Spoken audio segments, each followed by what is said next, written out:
ವೀಕ್ಷಕರೇ, Bhagavad Gita latest edition ಗೋರಖ್ಪುರದಿಂದ ಉತ್ತರ ಭಾರತ ಪ್ರಕಟವಾಗುವ ಗೀತಾ ಪ್ರೆಸ್ನಲ್ಲಿ ಪ್ರಕಟವಾಗುವ ಮುದ್ರಣವಾಗಿರುವ ಜಯದಯಾಲ ಗೋಯಂದಕ ಅವರು ಹಿಂದಿ ವ್ಯಾಖ್ಯಾನ ಕೀರ್ತನಾಚಾರ್ಯ ಲಕ್ಷ್ಮಣದಾಸ ವೇಲಣಕರ 2 ಪುಟಗಳನ್ನು ಸೇರಿಸಿದ್ದಾರೆ. ವಾಸ್ತವವಾಗಿಯೂ ಭಗವದ್ಗೀತೆಯ ಮಹಾತ್ಮೆಯನ್ನು ಮಾತಿನಿಂದ ವರ್ಣಿಸಲು ಯಾರಿಗೂ ಸಾಮರ್ಥ್ಯವಿಲ್ಲ. ಏಕೆಂದರೆ ಇದು ಒಂದು ಪರಮ ರಹಸ್ಯಮಯ ಗ್ರಂಥ. ನೋಡಿ, ಈ ಸಾಲಂತೂ ಬಹಳ ಮುಖ್ಯವಾದ್ದು. ಇದರಲ್ಲಿ ಸಂಪೂರ್ಣವಾಗಿ ವೇದಗಳ ಸಾರವನ್ನು ಸಂಗ್ರಹ ಮಾಡಲಾಗಿದೆ. ಸಂಪೂರ್ಣವಾಗಿ ವೇದಗಳ ಸಾರ. ವೇದಗಳು ಏನು ಹೇಳ್ತವೆ? ತ್ರೈಗುಣ್ಯ ವಿಷಯ ವೇದ, ನಿಸ್ತ್ರೈಗುಣ್ಯೋ ಭವಾರ್ಜುನ, ನಿರ್ದ್ವಂದ್ವೋ ನಿತ್ಯ ಸತ್ವೋತ್ಸವ, ನಿರ್ಯೋಗಕ್ಷೇಮ ಆತ್ಮಾವನ್. ವೇದಗಳು ಹೇಳುವುದೆಲ್ಲ ತ್ರಿಗುಣಗಳ ವಿಷಯವನ್ನೇ. ಅರ್ಜುನ, ನೀನು ತ್ರಿಗುಣಾತೀತನಾಗು, ನಿರ್ದ್ವಂದ್ವ, ಯಾವ ಕನ್ಫ್ಯೂಷನ್ ಬೇಡ ನಿನಗೆ, ದ್ವಂದ್ವರಹಿತನಾಗು. ಯಾವುದು ಸರಿ, ಯಾವುದು ತಪ್ಪು ಅನ್ನುವ ದ್ವಂದ್ವದಿಂದ ಹೊರಗೆ ಬಾ. ನಿತ್ಯ ಸತ್ವೋತ್ಸವ, ಸದಾ ಸತ್ವಗುಣದಲ್ಲಿ ಇರು. ನಿನ್ನ ಯೋಗಕ್ಷೇಮವನ್ನು ಆತ್ಮನಲ್ಲಿ, ನಿನ್ನ ತಪ್ಪು ಒಪ್ಪುಗಳನ್ನು ಹೇಳುವ ಆತ್ಮನಲ್ಲಿ, ಯೋಗಕ್ಷೇಮ ಆತ್ಮವನ್, ಆತ್ಮನೇ ನೀನಾಗು. ಆತ್ಮ ಎಲ್ಲಿದೆ? ಹೃದಯದಲ್ಲಿದೆ. ಹೃದಯ ಎಷ್ಟೋ ಸಲ ಮೆದುಳನ್ನೇ ಕಂಟ್ರೋಲ್ ಮಾಡುತ್ತಂತೆ. ಅದನ್ನು ಕೂಡ ಇನ್ವೆನ್ಷನ್ ಮಾಡಿದ್ದಾರೆ ತತ್ವಜ್ಞಾನಿಗಳು. ಅದನ್ನು ನಾನು ಹಿಂದಿನ ವಿಡಿಯೋದಲ್ಲಿ ಹೇಳಿದ್ದೇನೆ. ನನ್ನ ತ್ರಿಗುಣಾತ್ಮಕ ಪ್ರಪಂಚ, ತಿರುಮಲೇಶನ ತ್ರಿಗುಣಾತ್ಮಕ ಪ್ರಪಂಚದಲ್ಲೂ ಅದು ಇದೆ, ಅದನ್ನೇ ಹೇಳಿದ್ದೇನೆ. ಹೀಗೆ ಪ್ರತಿದಿನವೂ ಹೊಸ ಹೊಸ ಭಾವಗಳು ಉತ್ಪತ್ತಿಯಾಗುತ್ತಲೇ ಇರುತ್ತವೆ. ಇದು ಯಾವಾಗಲೂ ಹೊಸದಾಗಿರುತ್ತದೆ.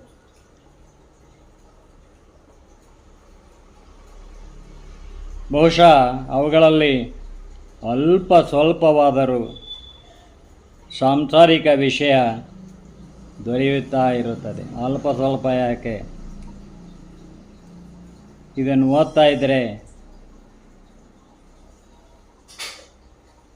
ಅರ್ಥ ಮಾಡ್ಕೊಳ್ತಾ ಇದ್ದರೆ ದೇವರು ಅಂದ್ರೇನು, ಧರ್ಮ ಅಂದ್ರೇನು ಎಲ್ಲ ಅರ್ಥ ಆಗ್ತದೆ. ಧರ್ಮ ಕರ್ಮ ಅಂದ್ರೇನು, ಕೇಳಿದ ನೀತಿ ಕರ್ಮವಾದರೆ ಮಾಡಿದ ಕೆಲಸ ಧರ್ಮವಾಗುತ್ತದೆ. ಕೇಳಿದ ನೀತಿ ರೀತಿ ಕರ್ಮವಾಗಬೇಕು.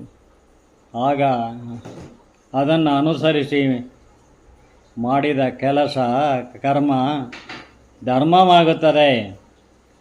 ಕರ್ಮಣ್ಣೇವಾಧಿಕಾರಸ್ಥೆ ಮಾ ಫಲೇಶು ಸುಖದಾಚನ ಮಾ ಕರ್ಮಫಲ ಹೇತುರ್ಭೂಮತೆ ಸ್ಥಾಂಗತ್ವ ಕರ್ಮಣಿ ಅಂತ ಭಗವದ್ಗೀತೆಯಲ್ಲಿ ಶ್ರೀಕೃಷ್ಣ ಹೇಳ್ತಾನೆ. ಶ್ರೀಕೃಷ್ಣ ದೇವರೇ, ದೇವರು ಎಂಬುದನ್ನು ಯೋಗೀಶ್ವರ ತ್ರಿಗುಣಾತೀತನಾಗಿದ್ದ ಶ್ರೀಕೃಷ್ಣ ದ್ವಾಪರಯುಗದಲ್ಲಿ ಬೀದಿಗಳಲ್ಲಿ ಬರ್ತಾ ಇದ್ದ ಅಂದರೆ ರಥದಲ್ಲಿ ಆರತಿ ತಟ್ಟೆಯನ್ನು ಹಿಡ್ಕೊಂಡು ಸಾಲು ಸಾಲಾಗಿ ಮುತ್ತೈದೆಯರು ನಿಂತಿರ್ತಿದ್ರಂತೆ ಆರ್ಚ್ಗಳಲ್ಲಿ, ಆ ಕಮಾನು ಮಂಟಪಗಳಲ್ಲಿ. ತಳಿರು ತೋರಣಗಳ, ಮಾವಿನ ಹಸಿರು ತೋರಣಗಳ ಆ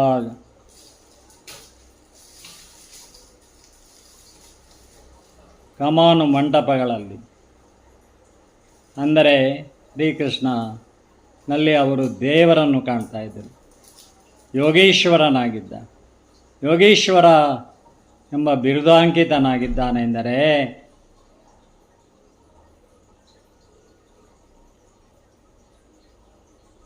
ಯೋಗಿಯಾಗಿದ್ದಾನೆ ಶ್ರೀಕೃಷ್ಣ,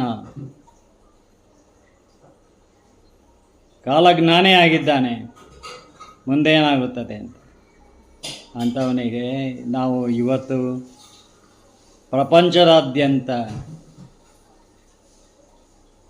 ಅರಬ್ ಕಂಟ್ರಿಗಳಲ್ಲೂ ಕೂಡ ದೇವಸ್ಥಾನ ಇದೆ. ರಾಮನಿಗೂ ಇದೆ, ಕೃಷ್ಣನಿಗೂ ಇದೆ. ದೇವರು ಎಂದು ನಾವು ಅವರು ಕೂಡ ರಾಮ ಕೃಷ್ಣನನ್ನು ನಂಬಿದ್ದಾರೆ. ಆದರೆ ನಮ್ಮಲ್ಲಿ ನಮ್ಮವರೇ ಶತ್ರುಗಳು. ಬೊಗಳೆ ಉಪನ್ಯಾಸ ಮಾಡುವ ಪಂಡಿತರು, ಸೋಕಾಳ್ ಪಂಡಿತರು ನಾನೇನು ಹೇಳಿದ್ರು ಕೇಳ್ತಾರೆ ಅಂತ.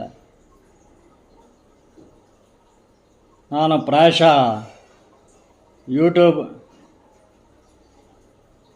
ಯೂಟ್ಯೂಬರ್ ಆಗಿರುವುದು ಹೊಸದಾಗಿ ಆರಂಭವಾದ ಯೂಟ್ಯೂಬ್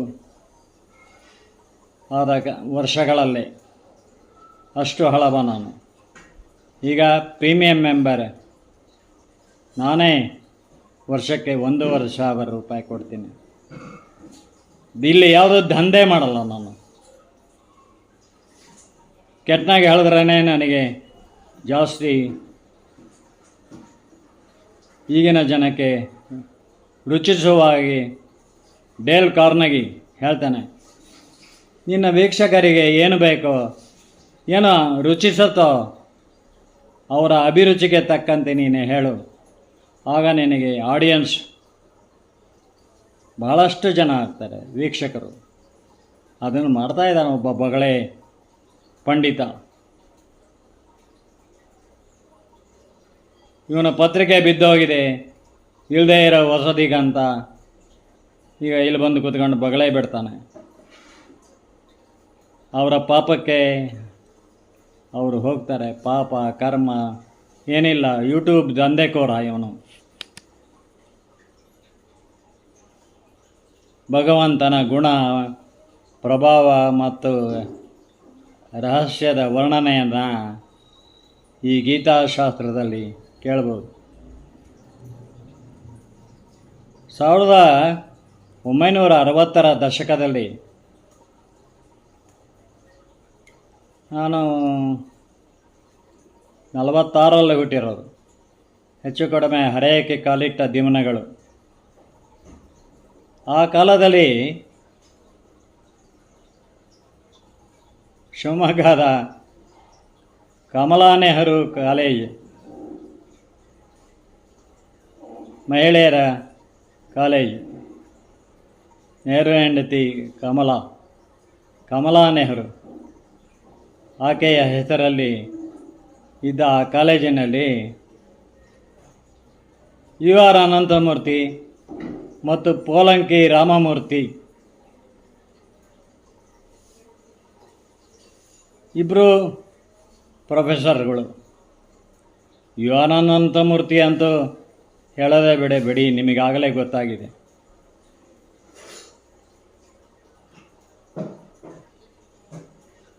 ಕೃಷ್ಣ ಐತಿಹಾಸಿಕ ವ್ಯಕ್ತಿ, ಪೈಗಂಬರ್ ಐತಿಹಾಸಿಕ ವ್ಯಕ್ತಿ. ರಾಮ ಕೃಷ್ಣ ಕಾಲ್ಪನಿಕ.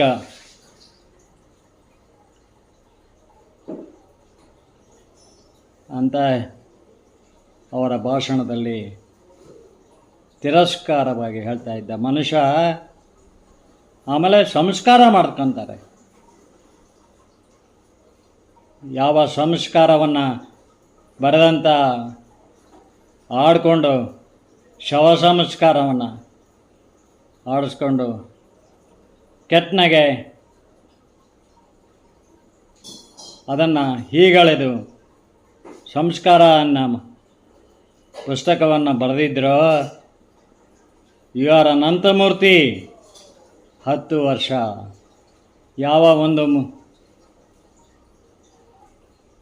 ಅರಳಿ ಮರದ ಕೆಳಗಿರುವ ಮೂರ್ತಿಯ ಮೇಲೆ ಮೂತ್ರ ವಿಸರ್ಜನೆ ಮಾಡಿದ್ದರೋ ಅವರು 15 ವರ್ಷಗಳೇ ಡಯಾಲಿಸಿಸ್ ಮಾಡಿಕೊಂಡು ಸಾಯುವಾಗ ಸರ್ಕಾರದ ಎಲ್ಲ ಮರ್ಯಾದೆಗಳು ನಡೀತಾ ಇರುವಾಗ ಅವರು ಅದೇ ಸಂಸ್ಕಾರವನ್ನು ಮಾಡ್ಕೊತಾರೆ. ಇದನ್ನು ಹಿಂದೆ ಹೇಳಿದ್ದೆ ನಾನು. ಜಾಣ ಮರುವಿರುತ್ತದೆ ಕೆಲವರಿಗೆ, ಅದಕ್ಕೋಸ್ಕರ ಮತ್ತೆ ಹೇಳ್ತಾ ಇದ್ದೀನಿ. ಏನು ಅವರ ಶಿಷ್ಯರಿಗೆ ಕೇಳ್ತಾರೆ, ಏನು ನಿಮ್ಮ ಗುರುಗಳು ಯಾವ ಸಂಸ್ಕಾರವನ್ನು ಹೀಗೆಳೆದಿದ್ರೋ ಅದನ್ನೇ ಮಾಡ್ಕೊಂತ ಇದ್ದಾರಲ್ಲ ಅಂತ ಹೇಳಿದಾಗ ಅವರು ಮೌನವಾಗಿ ತಲೆ ತಗ್ಗಿಸ್ತಾರೆ.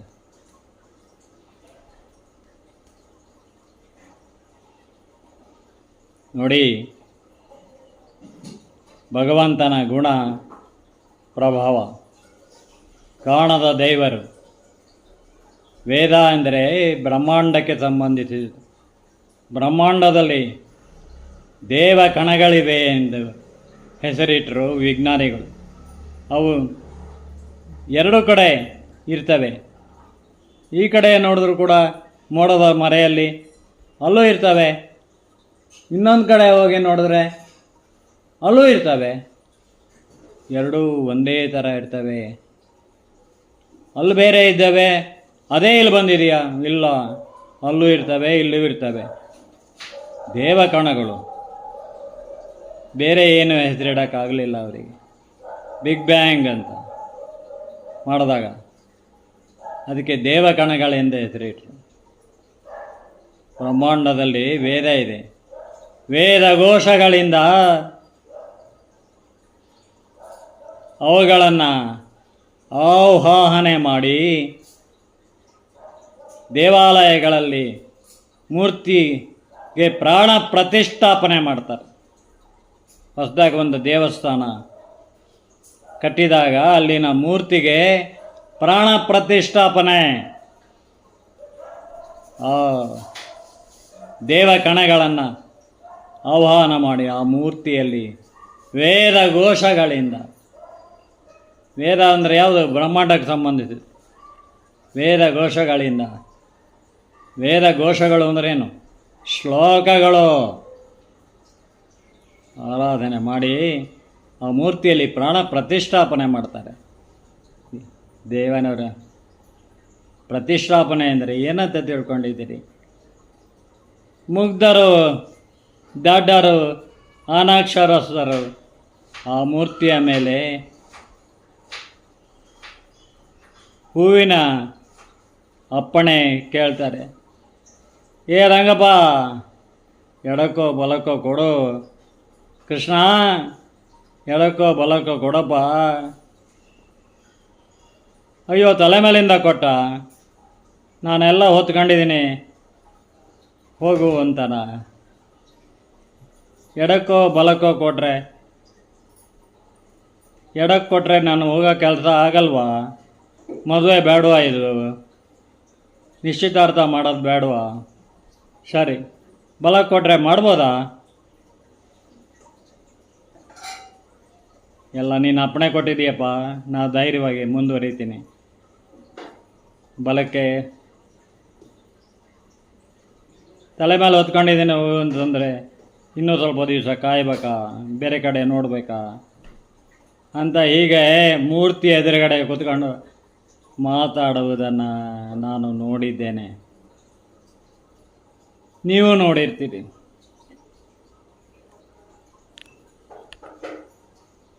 ಭಗವಂತನ ಗುಣ, ಪ್ರಭಾವ ಮತ್ತು ರಹಸ್ಯದ ವರ್ಣನೆಯನ್ನು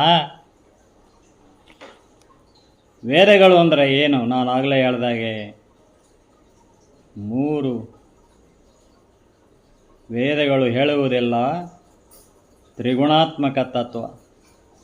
ಇಡೀ ಭಗವದ್ಗೀತೆ ಹೇಳುವುದೇ ತ್ರಿಗುಣಾತ್ಮಕ ತತ್ವ.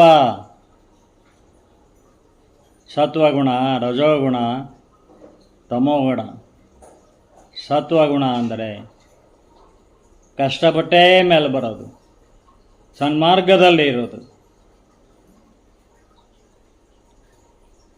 ಕಷ್ಟಪಟ್ಟೇ ಮೇಲೆ ಬಂದು ಹಣ ಸಂಪಾದಿಸಿ ಶ್ರೀಮಂತನಾಗಿ, ಹನಿ ಹನಿಗೂಡಿದ್ರೆ ಹಳ್ಳ ಅಂತ ಹಾಕಿ ಶ್ರೀಮಂತನಾಗಿ, ಸ್ಥಿತಿವಂತನಾಗಿ, ಅಟ್ಲೀಸ್ಟ್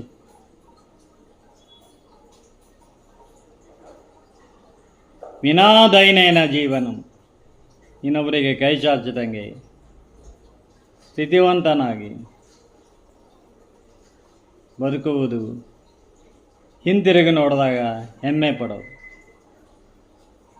ಹಾಗೇನೆ ಅನಾಯಾಸೇನ ಮರಣ. ಭಗವಂತ ನನಗೆ ಅನಾಯಾಸವಾದ ಮರಣವನ್ನು ಕೊಡು, ಆತ್ಮನಲ್ಲಿ ಸಂತೋಷದಿಂದ ಈ ಜಗತ್ತನ್ನು ಬಿಟ್ಟು ಹೋಗುವ ಹಾಗೆ ಮಾಡು ಅಂತ ಅನವರತ ಬೇಡಿಕೊಳ್ಳುವುದು. ಇದು ಭಗವದ್ಗೀತೆಯ ಸಾರ, ವೇದಗಳ ಸಾರ, ಪರಮ ರಹಸ್ಯ ಗ್ರಂಥ ಅಂತ ಹೇಳೋದು ಇದಕ್ಕೆ. ಈ ರಹಸ್ಯವನ್ನು ಅರ್ಥ ಮಾಡಿಕೊಂಡಿದ್ದೀನಿ ನಾನು ತಕ್ಕ ಮಟ್ಟಿಗೆ. ಅದನ್ನು ನಿಮ್ಮ ಮುಂದೆ ಹೇಳ್ತಾ ಇದ್ದೇನೆ. ಯಾಕೆ ತಕ್ಕ ಮಟ್ಟಿಗೆ ಅಂತ ಹೇಳ್ತೀನಿ, ಪ್ರತಿ ಸಾರಿ ಓದಿದಾಗೂ ಕೂಡ ಇದು ಹೊಸ ರೀತಿಯಲ್ಲಿ ಕಾಣ್ತದೆ, ಹೊಸ ತತ್ವ ವಿಚಾರವನ್ನು ಹೇಳ್ತಾರೆ. ಹೇಗೆ ಈ ಪ್ರಪಂಚ, ಕಲಿಗಾಲದ ಪ್ರಪಂಚ ಇದೆ ಅಂತ ಅನ್ನೋದನ್ನು ನಾವು ನೋಡ್ತಾ ಇದ್ದೀವಿ. ಅದಕ್ಕೆ ತಕ್ಕಂತೆ ಹೇಳುತ್ತೆ. ರಾಜಕೀಯ ಇರಲಿ, ಸಾಮಾಜಿಕ ಇರಲಿ, ಕೌಟುಂಬಿಕ ಇರಲಿ, ಹೇಳ್ತಾ ಇರ್ತದೆ, ಸಮಾಧಾನ ನೀಡ್ತದೆ ಆತ್ಮನಲ್ಲಿ. ಪಾಪ ಪುಣ್ಯ ಯಾವುದು? ಪಾಪ ಪುಣ್ಯ ಎಲ್ಲ ಬಂದವನು ನಾನು ಅಂತಂದರೂ ಕೂಡ ನೀನು ಈಗ ಒಳ್ಳೆಯವನಿರ್ಬೋದಯ್ಯ. ಪೂರ್ವ ಕರ್ಮಗಳಿದಾವಲ್ಲ, ಅವು ಎಂದೂ ಬಿಡಲ್ಲ ನಿನ್ನನ್ನು. ನೀನೇನೋ ಮಾಡಿರ್ಬೋದು ಹಿಂದಿನ ಜನ್ಮದಲ್ಲಿ, ಯಾರ್ದೋ ಹೊಟ್ಟೆ ಹೊಡೆದಿರ್ಬೋದು, ಅದಕ್ಕೆ ನೀನು ಹೊಟ್ಟೆದಾರಿ ಇಲ್ಲ, ಅದಕ್ಕೆ ನೀನು ಪಡಬಾರದ ಕಷ್ಟಪಡ್ತಾ ಇದೀಯ. ಆದರೆ ಮತ್ತೆ ಮಾಡಬಾರದ ಕೆಲಸ ಮಾಡಬೇಡ, ಇನ್ನೊಂದಿಷ್ಟು ಜಾಸ್ತಿ ಆಗ್ತದೆ. ಪಾಶ್ಚಾತ್ತಾಪ ಪಡು, ಪರಿತಾಪಕ್ಕಿಂತ ದೊಡ್ಡ ತಪ ಇಲ್ಲ ಅಂತಾರೆ. ಪಾಶ್ಚಾತ್ತಾಪ ಪಡು, ದೇವರನ್ನು ಮೊರೆ ಇಡು, ಆಗ ನಿನಗೆ ಒಳ್ಳೆಯದಾಗುತ್ತದೆ. ಖಂಡಿತ ಇದು ನನ್ನ ಅನುಭವ ಕೂಡ ಆಗಿದೆ. ನಂಬಿ ಕೆಟ್ಟವರಿಲ್ಲವೋ ಭಗವಂತನ, ನಂಬದೆ ಕೆಟ್ಟರೆ ಕೆಡಲಿ. ಒಂದೇ ತಾಯಿ ಮಕ್ಕಳಾದರೂ ಕೂಡ ಪ್ರತಿಯೊಂದು ಆತ್ಮವೂ ಬೇರೆ ಬೇರೆ ಅಲ್ಲವೇ? ಆದರೆ ಒಂದೇ ಗಿಡದ ಹೂಗಳು ಒಂದೇ ಥರ ಇರ್ತವೆ. ನಾನು ಕಂಡ ಕಾಲ ನಿಜಕ್ಕೂ ಸುವರ್ಣ ಕಾಲ. ಆ ಸಿನಿಮಾಗಳಲ್ಲಿ, ಆ ನಾಟಕಗಳಲ್ಲಿ ಸಮಾಜ ಸುಧಾರಣೆ ಇರ್ತಿತ್ತು. ಕೂತ್ಕೊಂಡು ನೋಡ್ತಾ ಇದ್ದರೆ ಕೌಟುಂಬಿಕವಾಗಲಿ, ರಾಜಕೀಯವಾಗಲಿ, ಐತಿಹಾಸಿಕವಾಗಲಿ ಸುವರ್ಣ ಕಾಲ. ಆ ಕಾಲವನ್ನು ಕಂಡ ನಾನೇ ಧನ್ಯನು ಅಂತಬೇಕು. ಈಗ ಸ್ಟೆಪ್ಸ್ ಹಾಕೋದು ಸಮಾಜ ಸುಧಾರಣೆ ನಮ್ಮ ಕೆಲಸ ಅಲ್ಲ. ಗಂಡು ಸೊಂಟವನ್ನು ಹಿಂದೆ ಮುಂದೆ ಮಾಡೋದು, ಹೆಣ್ಣು ಎದೆಯನ್ನು ಕುಣಿಸೋದು ನೋಡಿದಾಗ ಬೇಜಾರಾಗುತ್ತೆ. ನಾವು ಕೋಟಿಗಟ್ಟಲೆ ಮಾಡ್ತೀವಿ. ಫಿಲಮ್ ಮಾಡುವುದು ಅಂದರೆ ಹಣ ಮಾಡುವುದು ದಂಧೆಯಾಗಿದೆ. ಯೂಟ್ಯೂಬ್ ಕೂಡ ದಂಧೆಯಾಗಿದೆ. ಎಲ್ಲೆಲ್ಲೂ ಹಣ ಹಣ ಹೆಣ ಬಿದ್ದರೂ ಸರಿಯೇ ಹಣ ಅಂತಾರೆ. ಗೀತ ಸುಗೀತ ಕರ್ತವ್ಯ ಕಿಮ್ಮನೇಹ ಶಾಸ್ತ್ರವಿಸ್ತರೈಃ ಯಾ ಸ್ವಯಂ ಪದ್ಮನಾಭಸ್ಯ ಮುಖ ಪದ್ಮಾದ್ವಿನೀಃ ಶ್ರುತಾಃ. ಗೀತೆಯನ್ನು ಚೆನ್ನಾಗಿ ಅಧ್ಯಯನ ಮಾಡಲು ಯೋಗ್ಯವಾದ ಗ್ರಂಥವಾಗಿದೆ. ಅರ್ಥಾತ್ ಗೀತೆಯನ್ನು ಒಳ್ಳೆಯ ರೀತಿಯಲ್ಲಿ ಓದಿ, ಅದಕ್ಕೂ ಸಂಸ್ಕಾರ ಬೇಕ್ರಿ.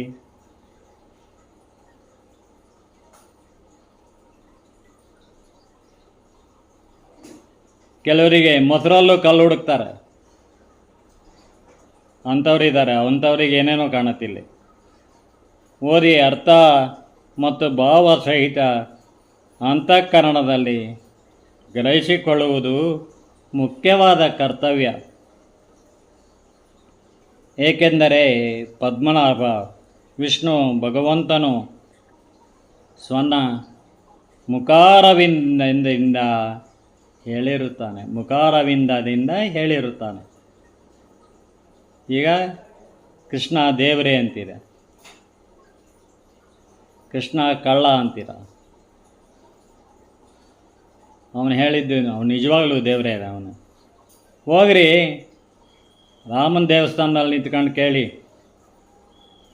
ಯಾವುದಾರ ದೇವಸ್ಥಾನದಲ್ಲಿ ಕೃಷ್ಣ ದೇವರಲ್ಲ ಅಂತ ನೀನು ಅಟ್ಟಾಡ್ಸ್ಕೊಂಬರ್ತಾರೆ. ಪೂಜೆ ಮಾಡ್ತಿದ್ರಿ, ಯಾವನ ಹುಚ್ಚ ಬಂದ ಓಡ್ದೆ ಅಂದ.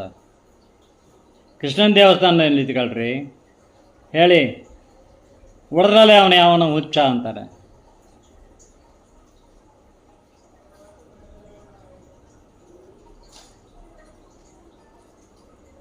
ಇತರ ಶಾಸ್ತ್ರಗಳಿಗಿಂತ ಬಹಳ ಮುಖ್ಯವಾದ ಪವಿತ್ರ ಗ್ರಂಥ. ಎಲ್ಲ ಜಾತಿ ಜನಾಂಗದವರಿಗೂ ಗೀತೆ ಖಂಡಿತ ಅನ್ವಯಿಸುತ್ತಾ. ಇದು ಹಿಂದೂ ಧರ್ಮಕ್ಕೋಸ್ಕರ ಬರೆದಿರೋದಲ್ಲ. ಸರ್ವೇ ಜನ ಸುಖಿನೋ ಭವಂತು ಎಂದು ಹೇಳ್ತಾರೆ.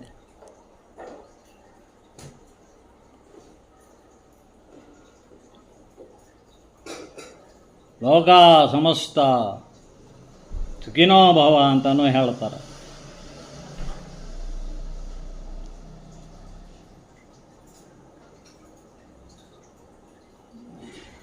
ಗೀತಾಶಾಸ್ತ್ರದಲ್ಲಿ ಗೀತಾ ಒಂದು ಶಾಸ್ತ್ರ, ಸನ್ಮಾರ್ಗದ ಶಾಸ್ತ್ರ. ಮನುಷ್ಯರಿಗೆ ಏನು ಬೇಕಾದ್ರೂ ಮಾಡ್ಬೋದು, ಅಧಿಕಾರ ಇದೆ. ಅದನ್ನು ಓದ್ಕೊಂಡಿವು ಕೂಡ. ಅವನು ಬೇಕಾದರೆ ಯಾವುದೇ ವರ್ಣ ಇರಲಿ, ಚಾತುರ್ವರ್ಣ್ಯ ಮಯಾ ಸೃಷ್ಟಂ ಗುಣಕರ್ಮ ವಿಭಾಗಶಃ. ಚಾತುರ್ವರ್ಣದಿಂದ ಬ್ರಾಹ್ಮಣ, ಕ್ಷತ್ರಿಯ, ವೈಶ್ಯ, ಶೂದ್ರ ಎಂದು ನಾನು ಮಾಡಿದ್ದೇನೆ. ಏನೋ ನಾನು ಯೋಗೀಶ್ವರನಾಗಿ ಅದನ್ನು ಮಾಡಿದೆ. ಆದರೆ ಅದನ್ನು ಅನುಸರಿಸುವುದು ಬಿಡುವುದು ನಿಮ್ಮಲ್ಲಿದೆ, ಆ ಅಧಿಕಾರ ನಿಮಗಿದೆ ಎಂದು ಶ್ರೀಕೃಷ್ಣ ಹೇಳ್ತಾನೆ. ಮಯಾಸೃಷ್ಟಂ ಗುಣಕರ್ಮ ವಿಭಾಗಶಃ. ಈಗಿನ ಧ್ವಂಸರು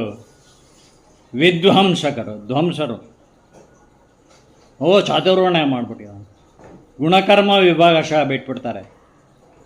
ಸತ್ವಗುಣದಲ್ಲಿ ಮಾಡಿದನು ಕರ್ಮನ, ರಜೋಗುಣದಲ್ಲಿ ಮಾಡಿದನು, ತಮೋಗುಣದಲ್ಲಿ ಮಾಡಿದನು, ಬಿಟ್ಬಿಡ್ತಾರೆ. ಚಾತುರ್ವರ್ಣ ಮಾಡಿದ್ದಾನೆ. ಶೂದ್ರರು ಬ್ರಾಹ್ಮಣರ ಕಾಲು ಹೊತ್ತಬೇಕು, ಇಲ್ಲದೇ ಇರೋದನ್ನೇ ಹೇಳ್ತಾರೆ. ಶೂದ್ರರಿಗೆ ಬ್ರಾಹ್ಮಣರ ಮನೆಯಲ್ಲಿ ಕೆಲಸ ಮಾಡೋದು ಕೂಡ ಒಂದು ಸಂತೋಷ ತರ್ತಾಯಿತ್ತು. ಆ ಶೂದ್ರರಲ್ಲೇ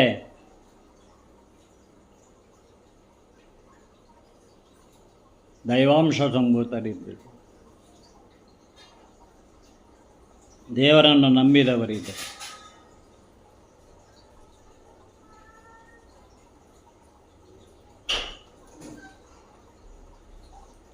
ಆದ್ದರಿಂದ ಒಳ್ಳೆಯದನ್ನು ಬಯಸುವವರು ಮೋಹವನ್ನು ತ್ಯಜಿಸಿ ಅತಿಶಯ ಶ್ರದ್ಧಾಭಕ್ತಿಗಳಿಂದ ತಮ್ಮ ಮಕ್ಕಳಿಗೆ ಅರ್ಥ ಮತ್ತು ಭಾವ ಸಹಿತ ಗೀತಾಭ್ಯಾಸವನ್ನು ಮಾಡಿಸಬೇಕು.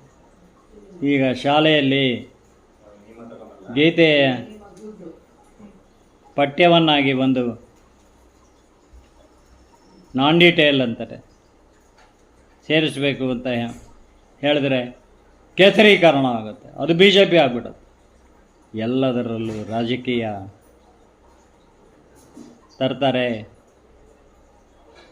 ಇವಳು ಕದಮಾಲ, ಇವನು ಬಸವ ಅಂತ ನಾವು ಓದಿದ್ದ ಕಾಲ ಸುವರ್ಣ ಕಾಲ. ಈಗ ರಾಜಕೀಯ ಕಬಂಧ ಬಾಹುವಿನಂತೆ. ಕಬಂಧ ಬಾಹು ಅಂದ್ರೇನು?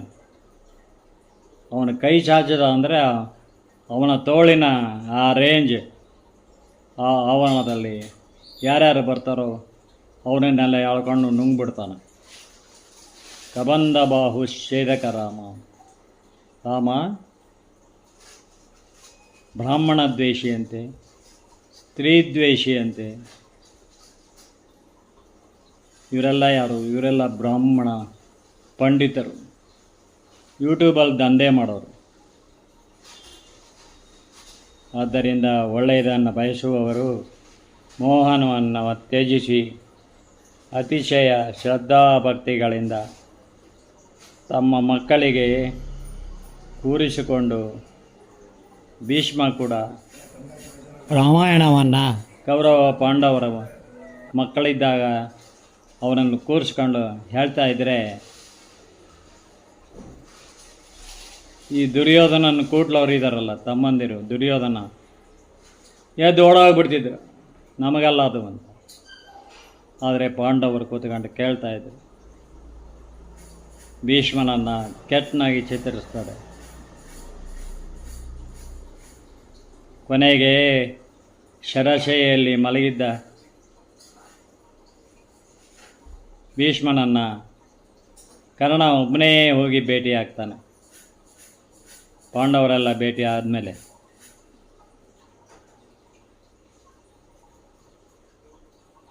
ಆಚಾರ್ಯ, ನೀವು ಪಾಂಡವರ ಕಡೆ ಬರ್ಬೋದಿತ್ತಲ್ಲ. ಹೇಳ್ತಾನೆ, ಎಂಥ ಮಾತು ಹೇಳ್ತಾನೆ, ವೃದ್ಧಾಪ್ಯದಲ್ಲಿ ಪಾಂಡವರಿಗೆ ಹೋಗಿ ನಾನು ತೊಂದರೆ ಕೊಡೋದ? ವೃದ್ಧಾಪ್ಯದಲ್ಲಿ ಯಾರು, ಯಾವ ಮಕ್ಕಳು ಸ್ಥಿತಿವಂತರೋ ಅವರ ಹತ್ರದ ನಾನು ಇರಬೇಕಾಗ್ತದೆ. ಆದರೆ ನನಗೇ ಗೊತ್ತಿರಲಿಲ್ಲ ನಾನು ಇಷ್ಟೊಂದು ವೀರ್ಯ ಶೌರ್ಯ ವಂದಿತನಾಗಿದ್ದೇನೆ. ನೋಬಡಿ ದ ಜಡ್ಜ್ ಆಫ್ ಇದು ಒನ್ ಮೆರಿಟ್. ಯಾರಿಗೂ ಗೊತ್ತಿರಲ್ಲ. ಬಾಹ್ಯ ಪ್ರಪಂಚದ ರೀತಿ ನಡ್ಕೊಳ್ಳೋದೇ ಆಗಿರುತ್ತೆ. ಹಾಗಾಗಿ ನಾನು ಬರಲಿಲ್ಲ ಅಂತ. ಕುಂತಿಯನ್ನು ಆಡ್ಕೊಳ್ತಾರೆ. ಕುಂತಿ ಹೆಚ್ಚು, ಗಾಂಧಾರಿ ಹೆಚ್ಚು ಅಂತ ಕಂಪೇರ್ ಮಾಡ್ತಾರೆ. ಇಲ್ಲದೇ ಇರೋದನ್ನು ತಂದು ದಂಧೆ ಮಾಡ್ತಾರೆ ಯೂಟ್ಯೂಬಲ್ಲಿ. ಈ ಹಿಡಿಯಷ್ಟು ಬ್ರಾಹ್ಮಣರು, ಸೋಕಾಲ್ಡ್ ಪಂಡಿತರು.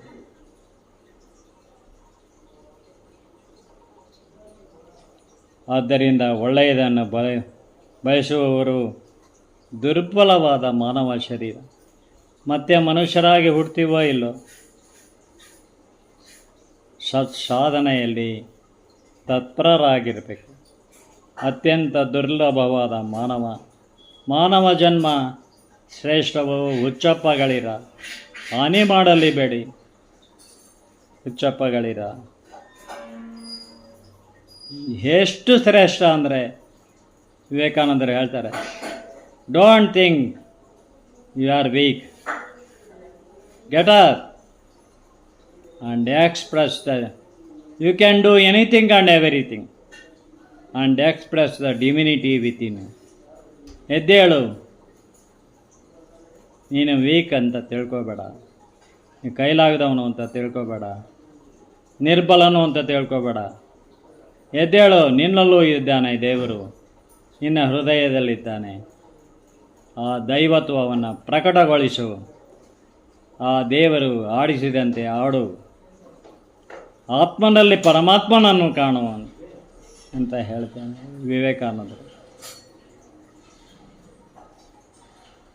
ಆದ್ದರಿಂದ ದುರ್ಲಭವಾದ ಶರೀರವನ್ನು ತನ್ನ ಅಮೂಲ್ಯ ಸಮಯದ ಒಂದೊಂದು ಕ್ಷಣದಲ್ಲೂ ದೇವರನ್ನು ನೆನೆಸುತ್ತಾ, ಕೃಷ್ಣ ಎಂದರೆ ಕಷ್ಟಗಳ ಪರಿಹಾರ, ಕೃಷ್ಣ ಎನ್ನಬಾರದೆ, ರೋಗ ರುಜಿನಗಳು ಕೂಡ ದೂರ ಸರಿತವೆ, ಶರೀರ ಸತ್ವಪೂರ್ಣವಾಗುತ್ತದೆ.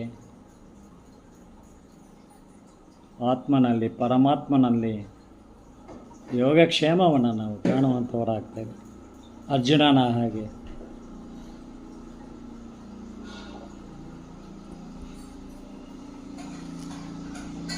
ಏ ಸಾವೇ ನೀನು ಅಲ್ಲೇ ಇರು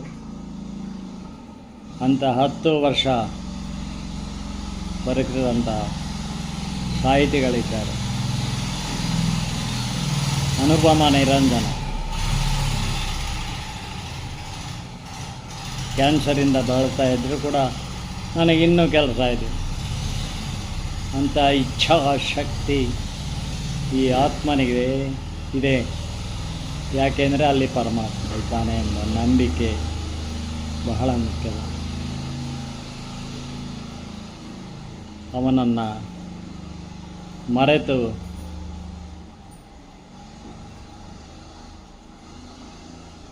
ಮಾತನಾಡಬಾರದು. ನಾನು ವಿದ್ವಾಂಸ, ಏನು ಹೇಳಿದ್ರು ಕೇಳ್ತಾರೆ ಅಂತ. ನನ್ನ ಹೆಸರಿಂದ ಇದೆ, ಡಾಕ್ಟರೇಟ್ ಇದೆ, ವಿದ್ವಾಂಸ ಅಂತ ಇದ್ದೀನಿ, ಪಂಡಿತ ಅಂತ. ನಾನು ಏನೇ ಹೇಳಿದ್ರು ಕೇಳ್ತಾರೆ. ಈ ಪಾಮರರು ಕೇಳಬೇಕಷ್ಟೆ. ದೈವತ್ವವನ್ನು ಕಂಡಿರ್ತಕ್ಕಂಥವ್ರು ಯಾರೂ ಕೇಳಲ್ಲ. ಅಂಥ ಜನ ಇದ್ದಾರೆ, ಅದಕ್ಕೆ ಮಳೆ ಬೆಳೆ ಆಗೋದು. ಅದಕ್ಕೆ ಎಂಥ ದೊಡ್ಡ ಪ್ರವಾಹ ಬರ್ತಾ ಇರಲಿ, ಒಂದು ಸೀನ್ ತೋರಿಸಿದ್ದ ಕೇದಾರ ಪ್ರಯಾಗದಲ್ಲಿ ಹೇಳ್ತಾ ಹೋದರೆ ಭಾಳ ಇದೆ. 2 ಮಕ್ಕಳನ್ನು ನಿಲ್ಲಿಸ್ಕೊಂಡು ಗಂಡ ಹೆಂಡತಿ ಒಂದು ಬಂಡೆ ಮೇಲೆ ನಿಂತ್ಕೊಂಡು ಕಾಪಾಡಿ ಕಾಪಾಡಿ ಅಂತ ಕೂಗ್ತಾ ಇದ್ದಾರೆ. ತುತ್ತೆಲ್ಲ ಸರಿ ಅವರನ್ನು ಕಾಪಾಡೋಕ್ಕೆ ಹೋಗ್ತಾ ಇದ್ದಾರೆ.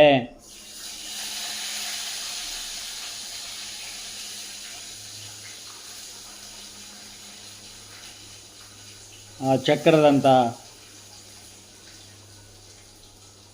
ರಬ್ಬರ್ ದೋಣಿಗಳಲ್ಲಿ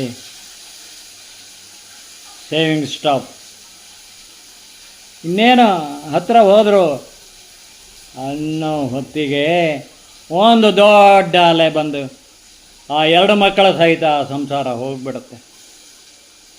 ಇಂಥದ್ದೊಂದು ಸೀನನ್ನು ನಾನು ಕೂಡ ನೋಡಿದ್ದೇನೆ. ಭಾಳ ಕೆಲವೇ ವರ್ಷಗಳ ಹಿಂದೆ ಬದುಕು ಬಂದವರು ದೇವರಿಂದ ಬದುಕು ಅಂದರು. ನಮ್ಮಲ್ಲೇ ಇದ್ದಾನೆ ಭಗವಂತ, ಆತ್ಮನಲ್ಲೇ ಇದ್ದಾನೆ. ಇಚ್ಛಾಶಕ್ತಿ ಬಹಳ ಮುಖ್ಯವಾದ್ದು ಅಲ್ಲವೇ? ಯತ್ರ ಯೋಗೇಶ್ವರ ಕೃಷ್ಣ ಯತ್ರ ಪಾರ್ಥ ಧನುರ್ಧರಃ ತತ್ರ ಶ್ರೀರ್ವಿಜಯೋ ಭೂತುರ್ಧ್ರುವ ನೀತಿರ್ಮತಿರ್ಮಮ.